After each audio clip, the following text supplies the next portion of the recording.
So we'll have the lecture by Anselm today. Two lectures now. And then I think we're going to continue with the same topic tomorrow. Also, is that right?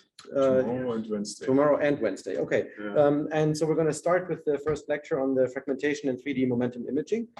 And I'm going to just minimize this thing here so you can see that a little bit better. I hope the stream and everything works.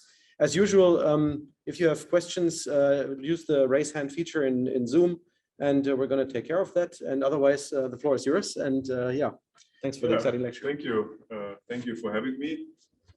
So yeah, as Malte said, I will talk about fragmentation and 3D momentum imaging. So in fact, today we're going to start just with a spin average structure, because that's kind of going to lay the groundwork for what we're going to talk about later on. I realize, but I think it's probably a good thing that there's some overlap with the lectures you already heard. So here today, as I said, we start with elementary scattering, go to the form factors, and then to the unpolarized structure. So we start very slowly, so you can relax a little bit. And then we start with the spin dependence tomorrow and transfer momentum dependence, and hopefully then on Wednesday, if that's kind of my rough plan, we go to the generalization measurements. And yeah, so I think the lectures, as you know, probably was in the past, is only a part. I mean, I was actually looking forward to having a discussion with you guys. So please, you know, if you're here, you know, talk to me or raise your hand. Because I'm sure many of these slides are maybe not completely clear. So if you want to read further, so here listed a few sources that I use, and I think they're generally useful.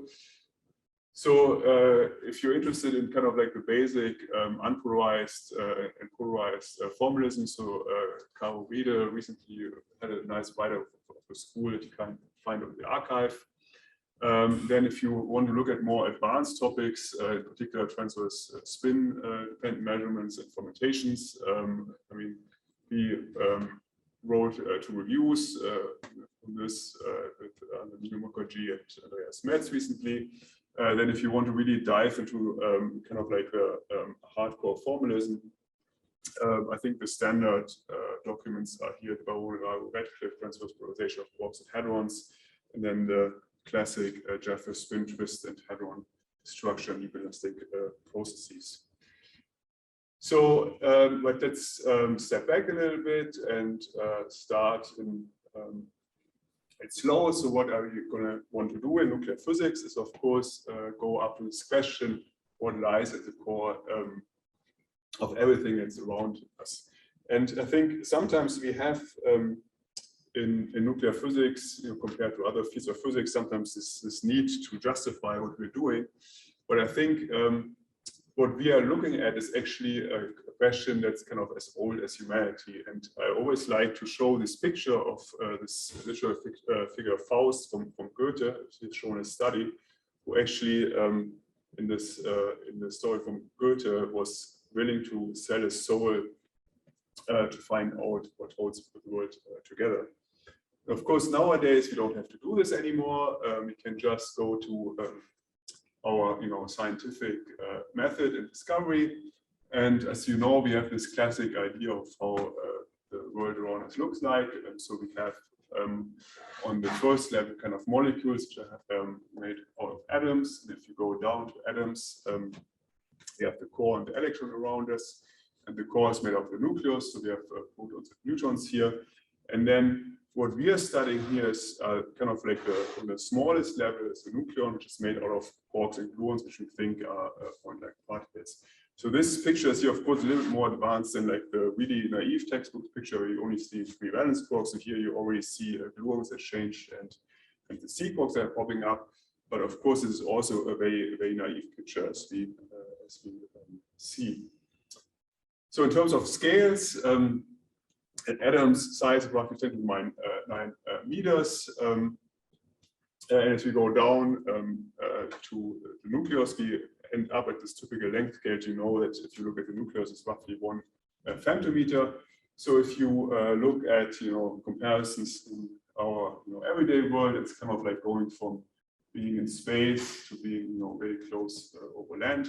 And the same, or even more extreme than In these bigger scales, of course, you know, if you go much closer, you will also have different laws being important. So if you are looking at atoms and molecules, you dominate by QED, but at the length scale, of course, of the nucleus and the nucleon, the dominating theory is QCD. And of course, you already had a QCD lecture and know most of the details there.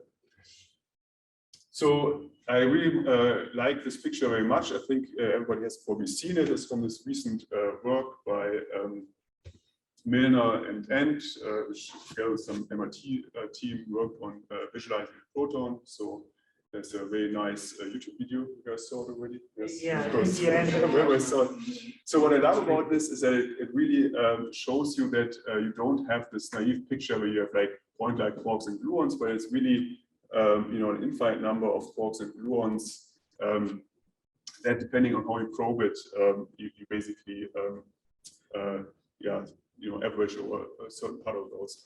But the point I want to make is that obviously this leads to very complex dynamics, and these dynamics are then determining all the properties of our visible matter, so in particular mass and magnetic properties, and of course those propagate out to the atoms and all the structure that we have in our world. So this dominates then the what we call like the normal matter.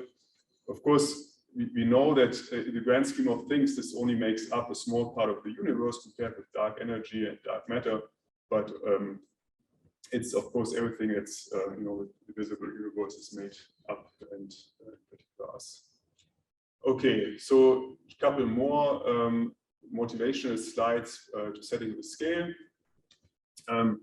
So how different is QCD and QED in terms of how all these combined systems are formed?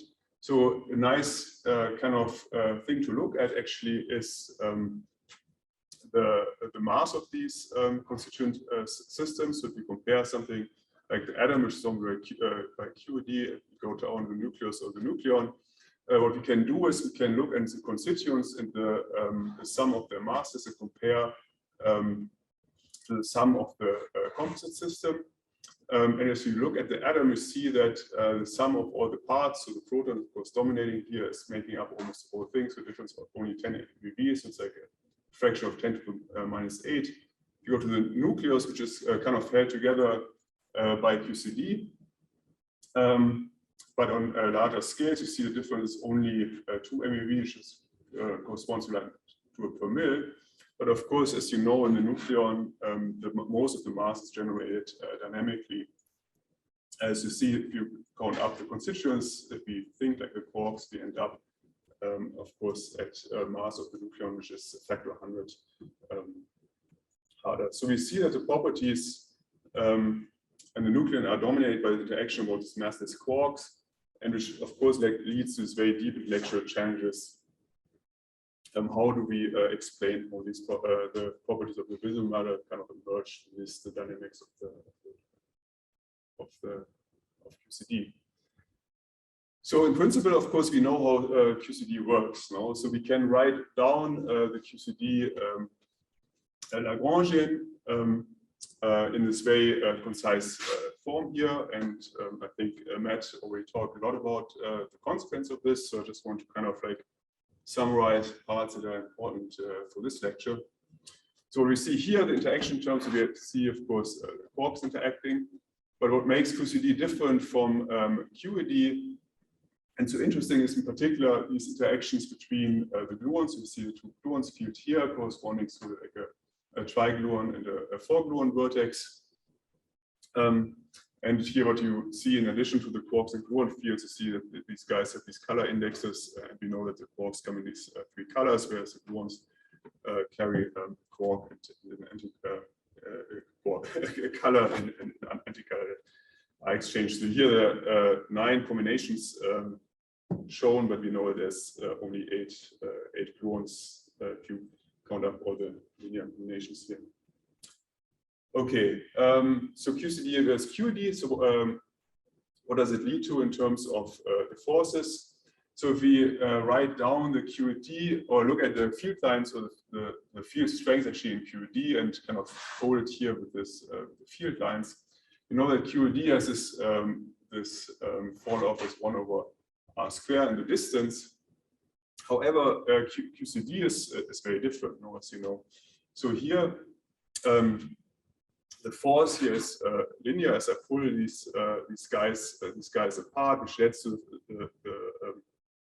the fact that if I've pull it further and further apart, it's kind of tension. The string gets stronger and stronger, and I store more and more energy in here. So it gets you have to invest more and more energy to separate this. So this the other thing that you see, of course, in these feed lines is that they don't go out as in the case of QCD, but they form this kind of like string pattern, which is a consequence of these glue-glue interactions. So this is actually later on we talk about halorization, quite important because it leads to a very accurate description of halorization later on in QCD, namely so-called string fragmentation model. But in any case, so most direct consequence of this is, of course, that the interactions get stronger as you get further away, which leads to confinement. And it means that these perturbative techniques that you can apply only when the coupling distance, coupling constant is kind of when the coupling constant is small, they only work at very small distances. Yeah, so this is how it looks like then, the coupling constant for QCD. You see here in terms of the scale here, so the higher energies means, in some sense, smaller distances at which you probe something. So if you are at small distances or very high scales, you have quarks behavior, they're almost unbound, so it's called asymptotic freedom. It's Nobel Prize, I think, in 2004. On the other hand, if you're further away or probe something at relatively low energies, the coupling constant becomes relatively large, which some people call an infrared slavery. Yeah, but in terms of the theory, it means that you, if you're sitting at these very small coupling constant, on the wrong side, small coupling constant sizes, you can apply perturbative QCD, the same thing as you do with QED. But of course, if you are sitting at longer distances, you can't do this anymore, and you cannot use perturbative QCD anymore. So basically, you can't use those anymore, and you have effective models, or nowadays, of course, lattice QCD calculations. So let's have one more motivational slide before we go into the actual math. So the point I want to do is to make is, so of course as an experiment is we have to ask the question, so how do we understand this matter around us in our universe in terms of these fundamental quarks and gluons, degrees of freedom. And I like kind of this this comparison with how the development was in QED. So if you look at QED and the atomic structure and compare it with QCD, you see that you also started with basic observations and models. In particular, you started with a hydrogen atom. So Fraunhofer lines, you came up with the first model. And then here the first ab initio description of the Schrödinger equations, and then improvements, development of QED from the observation of the Lamb shift. And we know at the point where we can calculate the hydrogen structure ab initio, which allows us to basically synthesize complex atoms and molecules. And so the hope is that if you use a proton as a QCD laboratory, we can kind of do the same thing. So because as you see, we're kind of in the same trajectory, just kind of shifted. So we started with observations, so we saw a photomagnetic moment, and know that from that the quark has a substructure. So we can know the quark substructure. We have QCD generally accepted. And now we're basically doing these very detailed measurements, including looking at the 3D structure, and then hopefully very soon be able also to calculate QCD ab initio. If you've been following, developments, we're actually relatively close with modern lattice calculations, and we putting QCD on quantum computers. So that's, I think, kind of the hope at where we're going. We actually have applications of QCD. Okay, so the minor scale, of course, if we want to learn something about QCD in our Proton laboratory, what we have to do is we have to measure something at this very small scales of like 1 Fermi. So how will you do this? So what we need is a very high energetic beam. So we can make these basic calculations. If you want to probe something of that size, you have to provide a probe with a wavelength that's of course smaller than the object size. So if you just plug in this de Broglie wavelength relationship, you see that you need something that has an energy of about 200 MeV. So in order to really probe the proton on the scale, we need to isolate quarks. We need to have electrons with kinetic energy well above GeV. And that's something that was starting to do. We started to do in the 70s, in particular, SLAC. So what do we see if we start doing these scattering experiments? So this is probably something that you already saw a long time ago, but it's still, I think, useful to kind of understand the later, more complex descriptions by starting with the simple ingredients.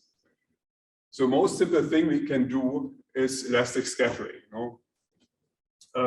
So this is an actually experiment done by Geiger-Marzen, but it's based on Rutherford's idea. So back when they didn't have like a really good idea how the atom actually looked like.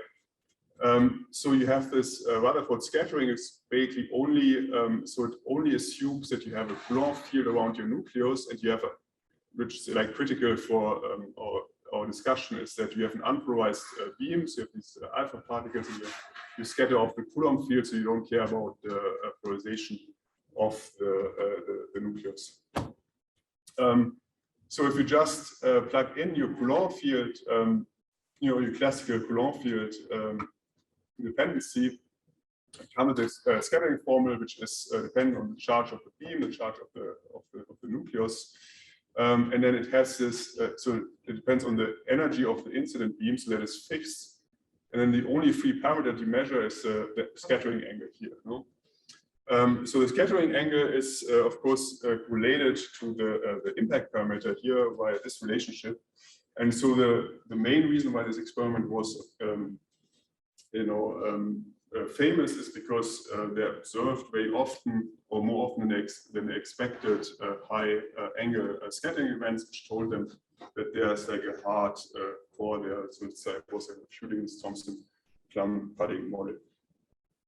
So if we now, so one other thing I want to point out, which we need in a second, is, so as I pointed out, the only free parameter here is the scattering angle. But traditionally, you can also measure something else. You can measure the scattered electron energy, E prime here. And because you only have 1 degree of freedom in this case, which will change if you go to inelastic scattering, you can combine E prime and the scattering angle via this relationship here. But yeah, so there's only 1 degree of freedom here. I just want to write it because we use it later on. But what you also see here is that the electron is left with less energy after meeting a proton. So there's an energy transfer from the electron to the target proton here. And it's, of course, it's here. We have higher scattering angles are related to smaller impact parameters. Okay. So the other variables that you can introduce, which will be useful later on, are Q, the form momentum transfer from the probe to the target.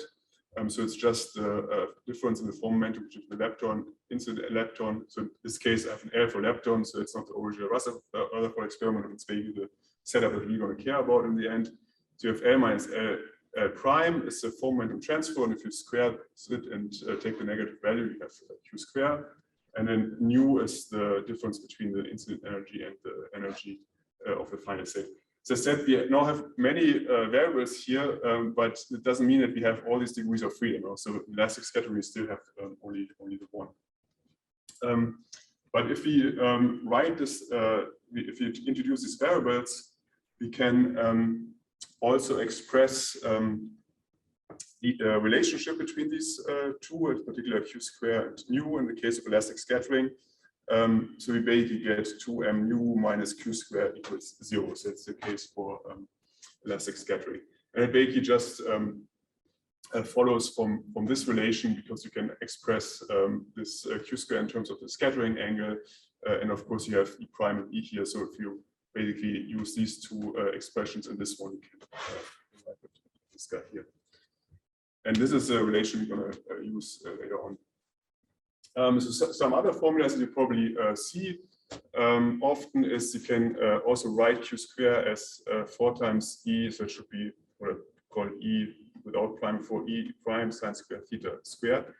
I want to emphasize that this theta here is in the lab system where the target is fixed. Okay, so we see, of course, this is square of a 4 vector, so it's Lorentz invariant, but of course the angle is not. So this is here in the target system, in the target frame, right? But for fixed target experiment, this relationship is quite useful, because it connects q square with the angle and the energies. And here we of course have this interpretation that we alluded to earlier, namely that q square is giving me the is related to the photon wavelength that I exchange here via this de Broglie relationship h over q. So q square means a smaller wavelength, so it can resolve more of the size of the photon, as we see also later on. Okay, let's go further here. This is basically the scattering around the standard kind of derivation that you see in many textbooks. So the next step was Mott scattering. So Mott introduced then the result, what happens if you consider spin. So in particular in my particles that are my probe.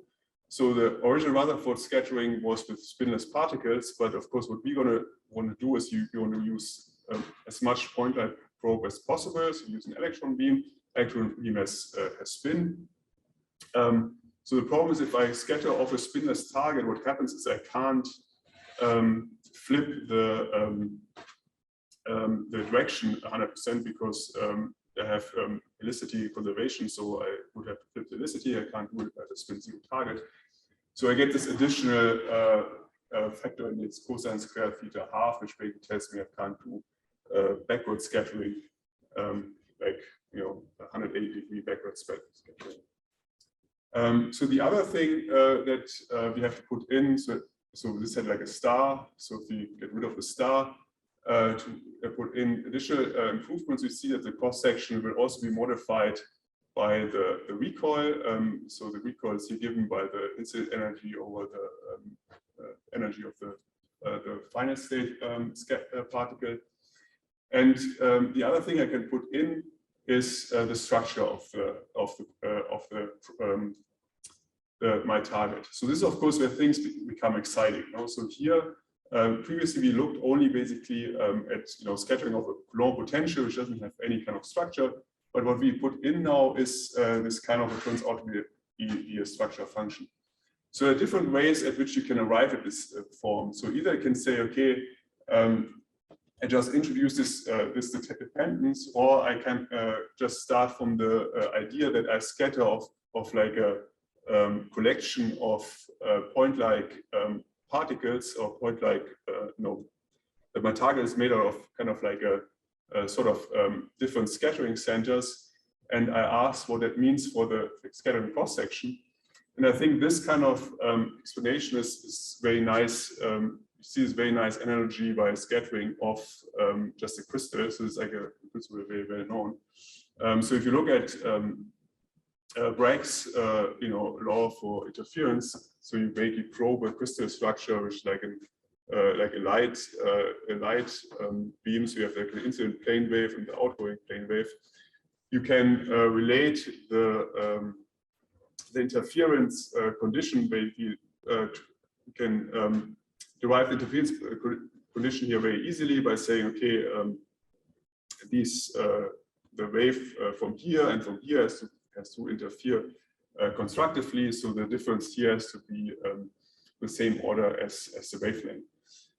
And so if you allow now for a momentum transfer, so basically that the k vector here is different than the k vector here, then you realize that this path difference here is related to this wave vector of the incident wave, and this one is related to the wave vector of the outgoing wave.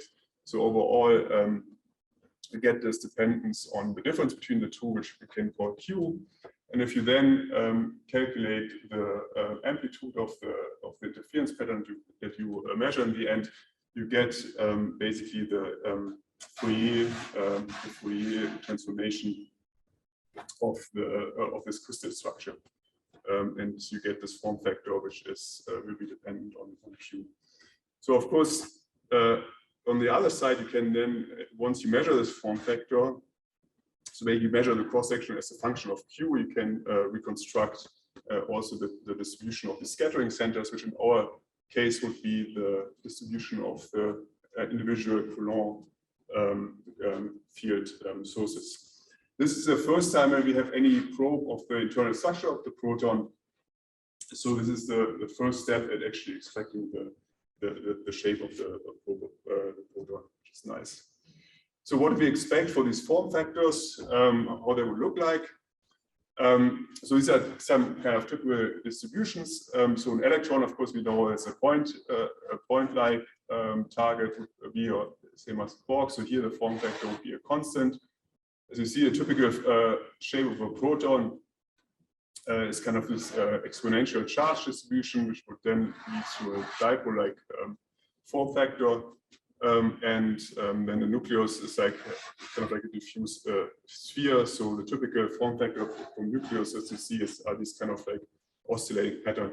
This is actually kind of not in this lecture, but in generally kind of important if you look at ERC physics, where you want to law of diffractive physics. It becomes, you need a very good resolution to then actually resolve these oscillations here. Okay, so if you plug this in now, I have a question here. Can you go to the previous slide? Okay. Yes. So when you say a 5-dimensional Wigner distribution, what do you mean by that? Can you please explain a little bit? I have a hard time. Yeah, please repeat it slowly because the speaker is not perfect here. Slowly and loud. Okay. Can you hear me now? Yes. Okay. So there is a 5-dimensional in the red font. You have written Wigner distribution, rho, 5-dimensional. This is just illustrative. So wait a couple more lectures till you get this. Yeah. So you're asking about what I have here. Yeah, I should probably upload this out. Yeah, as you probably or maybe know, there's like the total structure we get for the proton is this 5-dimensional distribution here, Wigner distribution. In terms of x, we're going to see the interpretation as a longitudinal momentum fraction, then the impact parameter, and the transverse momentum. So right, X is considered 3-dimensional. Is that right? No, X is 1-dimensional, but I think it makes sense for me to just go forward, and because we will discuss X in just a little bit. Okay, so this is here. Wait for tomorrow, then we come to this distribution function. My point is just that we're kind of on the way here. So if you look at these form factors, so we start with like a 1-dimensional kind of measure of the shape of the proton. So it's like the first step to get our full picture of the proton, which we think we can describe by this 5-dimensional distribution in the end. But yeah, so I just wanted to have this illustration. I should have probably blurred out this description, so I didn't want to. These questions are a little premature at this point. I'm sorry. Okay, thank you. Okay, but we see X in a second. Okay, so right, so this is right. So if we write this out now with the expression we had before, so this is a full expression here. So this describes the scattering from the point-like probe. It's just scattering of the Coulomb field still times the form factor.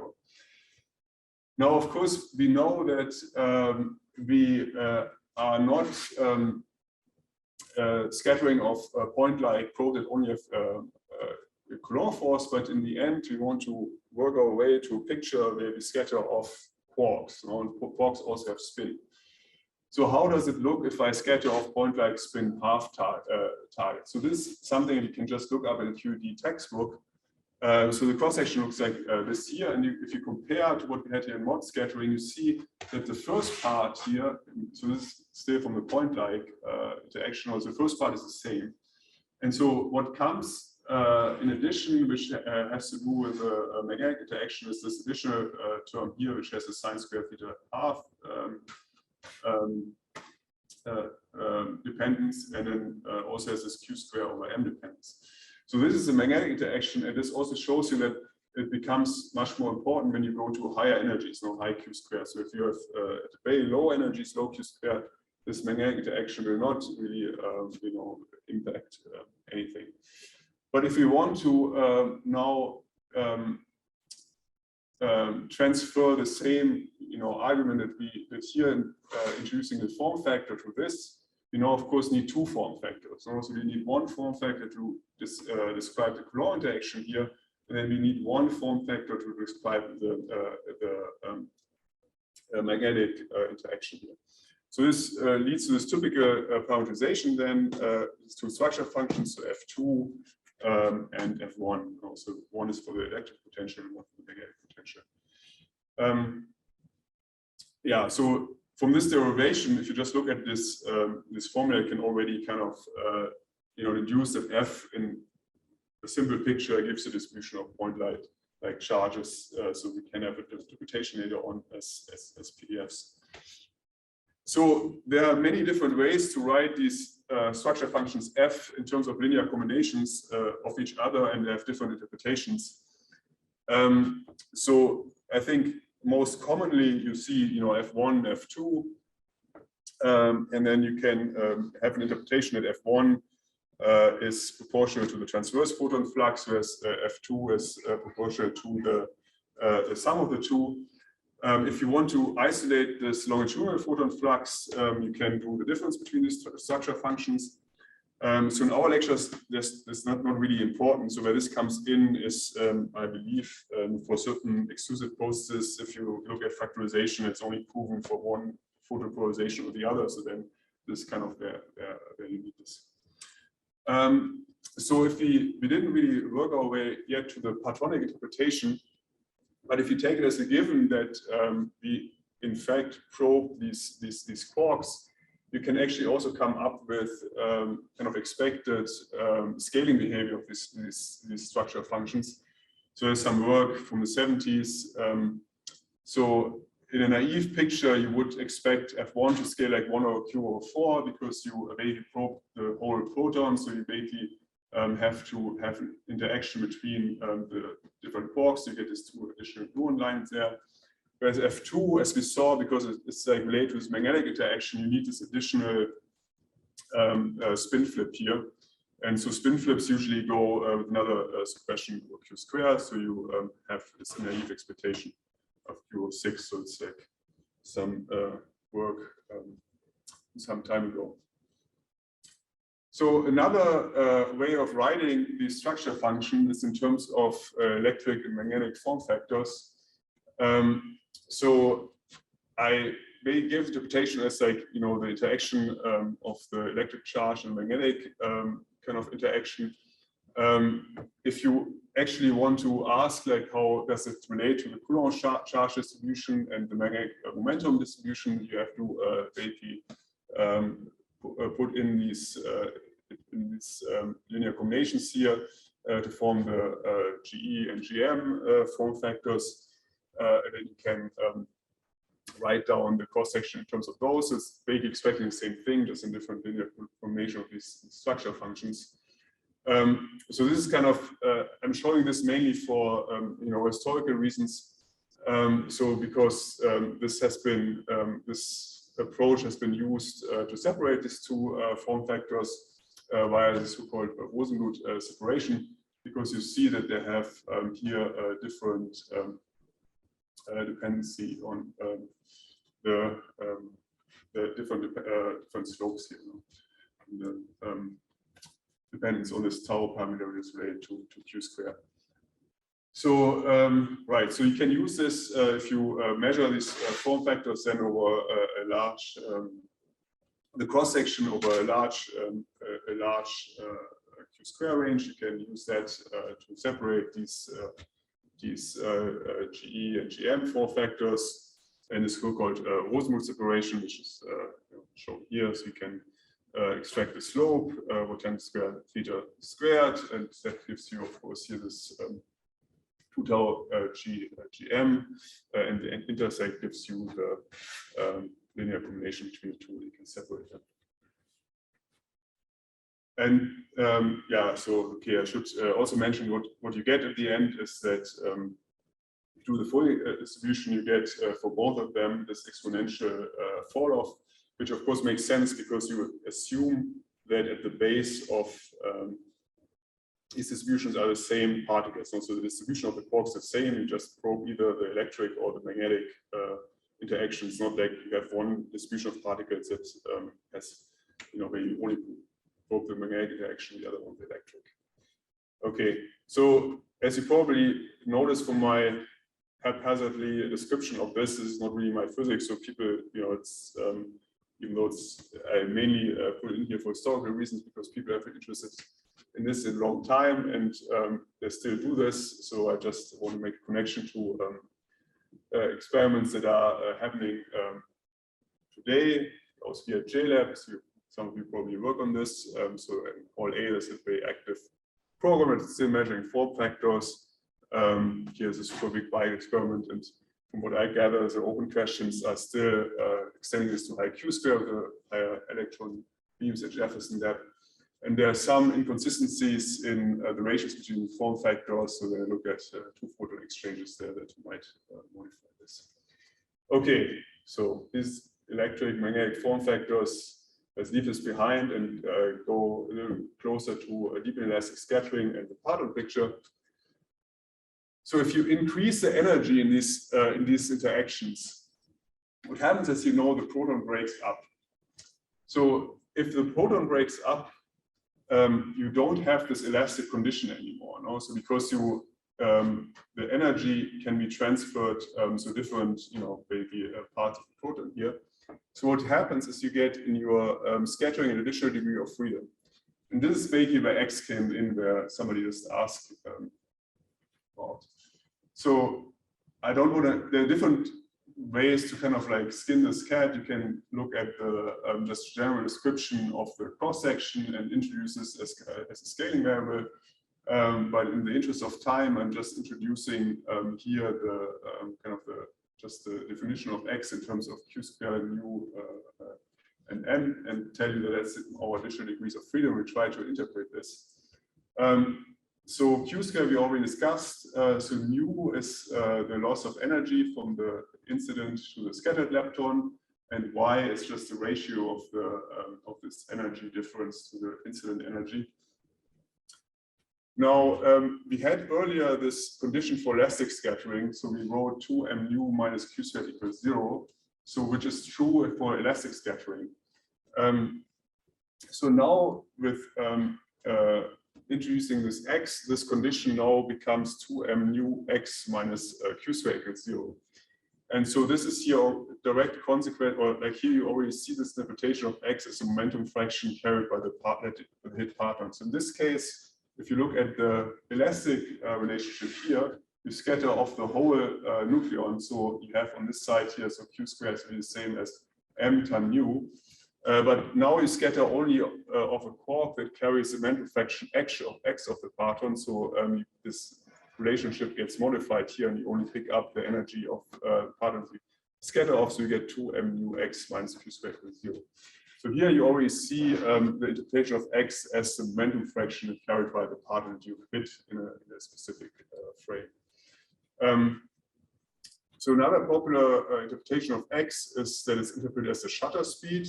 So people, like Q square is in some sense the resolution of your probe, and then X is is related to the shutter speed. So if you go to higher X, you average over more and more of the time as a proton evolves. So if you now plug in, take this relationship, we can also introduce another variable that we call W. So that's the mass of the hadronic finest state. So it's defined as m squared plus 2m mu minus q squared. So here you see kind of what you expect for this. So if you recall the elastic scattering condition here, 2m mu x minus q squared equals 0, you see as you expect the mass of the hadronic finest state for elastic scattering, this is going to be 0. So this W is going to be equals m. So just the mass of the proton, it should just leave intact. Whereas if you use deep inelastic scattering, where x is smaller than 1, this guy will be smaller. So this W will be larger than that you have additional mass. And so this is illustrated here in these early slack data again. So it's like a little bit unusual the way it's notations here, because W goes to the left to bigger values. But this is a cross section as you increase the energy of the incident beam. And what you see is that at somewhat low energies, you have this large peak, which is elastic scattering. It peaks at W equals 1. So that's the mass of the proton, or way behind the time. Okay. As you increase the energy, the mass of the hadronic finest state gets larger because you create resonances. Whereas in the end, you go into the region of in the so-called Breit limit, where you have deep elastic scattering, and the proton breaks up, and you actually scatter on quarks that then just go out. So another way that you should probably be familiar with is how it's often depicted is in this plane where you have on the x-axis here nu and m, where m is the mass of the proton, and on the y-axis you have q square. So if you show it in this plane, this Breit limit where we have this Platonic interpretation where we scatter off single quarks is usually characterized by nu and q square going to infinity, but x, which is basically the ratio between the two, stays fixed. So this gives you this plane here where the Breit interpretation of scattering is valid. And if you go to elastic scattering, it just gives you this line here, q square equals 2 nu m, this line here, and then in between you have these resonances that we saw on the plot before. Okay, so yeah, just data, of course, on these structure functions. So as we argued now that these structure functions will be introduced as functions of q square are now functions of x and q square. And so therefore we can measure them as function of x and q square. That has been done a long time ago. So it's slack data for a fixed x versus q square. And you see that this structure function f2 is essentially flat as a function of q square, which is consistent with our expectation that we scatter off point-like particles. So we made previously the argument that the form factor for a point-like particle will be constant. That's exactly what you observed here. So you look at the scattering of point-like particles. So there's another important relationship. So what you probably come across if you study this is called the Keller-Ross relationship, which tells me that 2x f1 over f2 is constant. Is where 2x1 equals f2, so 2x1 over f2 is equal to 1. So if you, this is a direct consequence of the spin 1/2 nature of quarks. So this has also been measured, and the data is in very good agreement with that. So here you see the prediction for spin 0 particles, which would be here at, which would make f1 0. So this would be here. And you see that the data, the early data already, with high precision tells me that as scatter of point-like particles is spin 1/2. I want to remark that there's invariant scattering, which we're going to talk about later on. There's a similar relationship. It's called a Lamtung relationship, which basically probes the same thing. Okay, so we can go through this quickly because I think I just put them in here to kind of give you kind of like an overview where we are now. So we now seen that we can probe our proton with electron scattering. And as we go to higher and higher Q square, so higher resolution, we see more of the proton. As at the highest energy, we see, of course, the quark-gluon scattering here. With a naive expectation that if we plot this, what we see was x, which we just use as a fraction of these quarks carry at elastic scattering, x will be roughly 1, because whatever we see, the whole proton carries all of the momentum of the proton. And if you go to kind of like the intermediate x, where you see the valence quarks, we see this, expect some peak around 1/3, but since the momentum is shared between them, this is, by the way, a terrible illustration because the flux tubes, that's not how they look like. You know, you don't get this triangle. But in any case, the momentum will be shared between them, so it will be smeared out, whereas the highest one will also have a lot of momentum at this nuance here. So we introduced this already. It's just a summary of the variables that we introduced. We can go through this. So we have Q square, W, X, and Y. So this is written in terms of the Lorentz invariant variables, where this one here is written in the target rest frame, so what you can measure. And we use this later on to just illustrate how, you know, difficult or not difficult it's going to be to measure like the angle of the scattered electron or the scattered potential. Okay, so see you 10 minutes. Okay. These slides, I'm not sure where I am. So I want to introduce so some kind of understanding in how we measure this the structure of the proton. And one crucial thing is, of course, the frame at which we see it.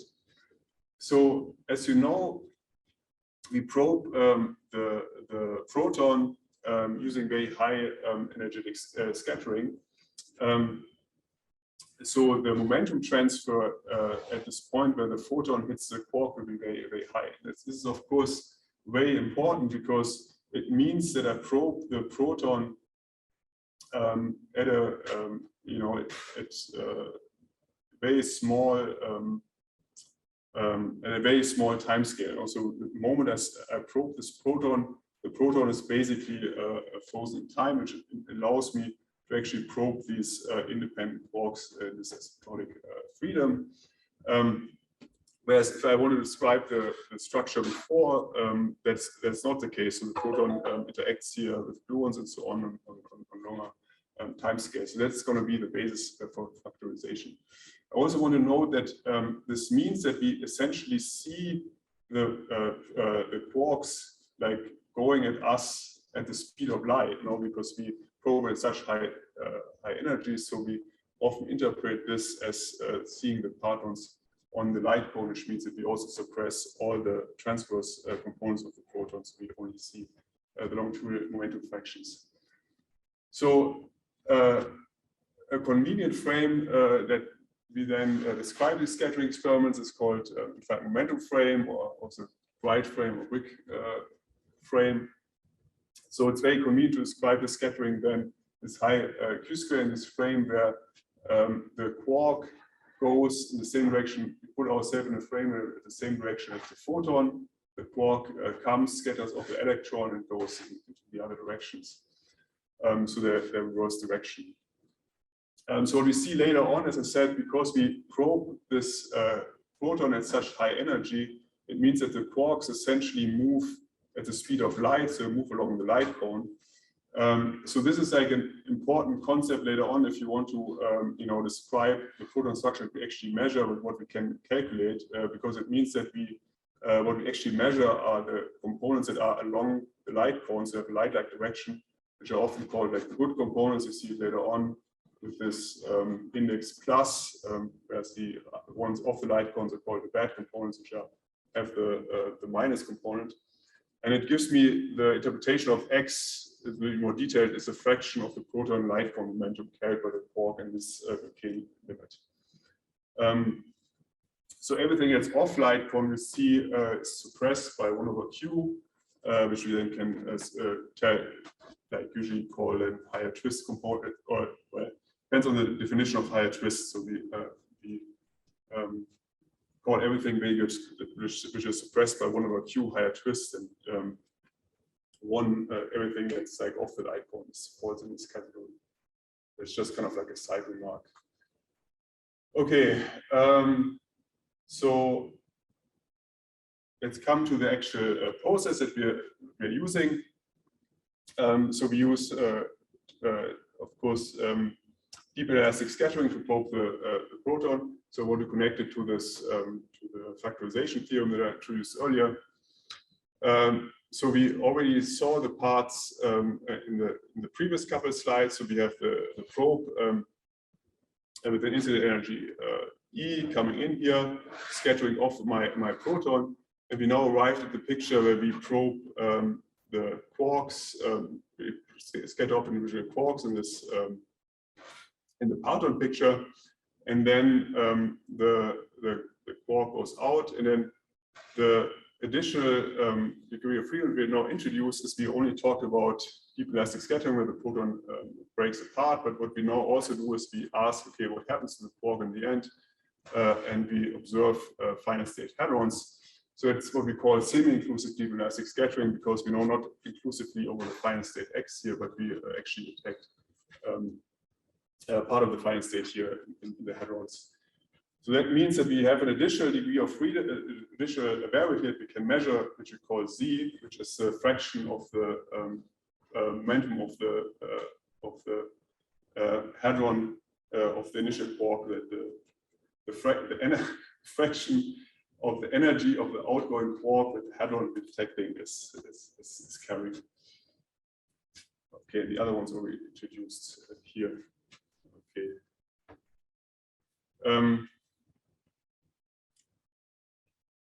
See, what I want to say here.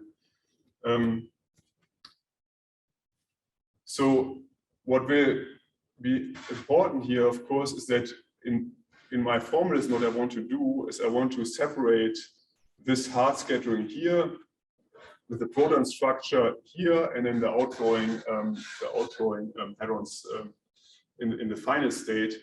And so this is basically where this picture comes in that we saw earlier. Namely, it's like high momentum transfers. I freeze the proton that I observe in time.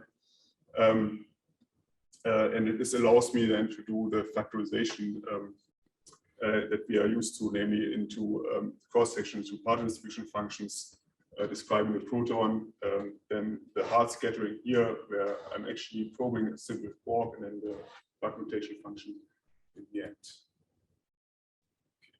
This is maybe too advanced. Okay, the next concept I want to introduce is a more formal way of the scattering. In order to get an interpretation of the Proton distribution function that we probe, I want to introduce what we call handback diagrams, but I wonder if that makes sense to do before the break or not. We can stop 5 minutes before and return 5 minutes. Yeah, let's do 5 minutes break. Yeah. Okay, so let's stop here for now, and we return at 3:10